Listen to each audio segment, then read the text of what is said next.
The so called seculars liberals కి పొద్దున లేసే ఒకటే పని, మన భారతదేశంలో RSS, Hindu organizations, BJP party వాళ్ళు మత విద్వేషాలు ప్రేరేపిస్తున్నారు, హేట్రెడ్ ని పెంచుతున్నారు అని చెప్పి గగ్గోలు పెడుతుంటారు. ఈ రోజు వాళ్ళకి ఇది కనిపించలేదా?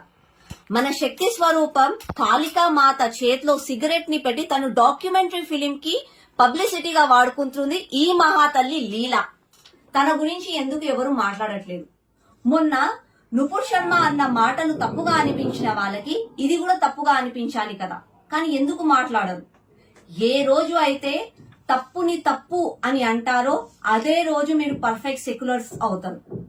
Apart from their religion, whatever it might be, Hindu, Christian, Muslim, caste ఏది ఉన్నా సరే తప్పుని తప్పుగా అని అంటారో ఆ రోజే మీకు డెమోక్రసీ గురించి మాట్లాడే హక్కు ఉంటుంది. అంతేగాని కేవలం ఆర్ఎస్ఎస్ ని, బీజేపీని ద్వేషించడంతో మీరు సెక్యులరిస్ట్ అయిపోరు.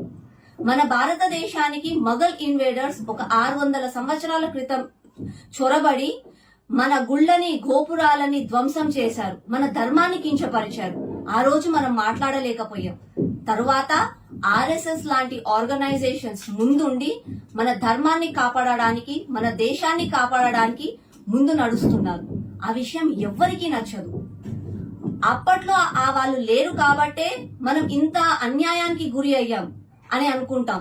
కానీ ఇప్పటికీ మన భారతదేశంలో ఆర్ఎస్ఎస్ ఆర్గనైజేషన్స్ ఉన్నాయి, పవర్ఫుల్ బీజేపీ పార్టీ ఉంది. కానైనా కూడా వీళ్ళకి ఇంత ధైర్యం ఎలా వస్తుంది? ఎందుకు ఇలా మన ధర్మాన్ని కించపరుస్తున్నారు?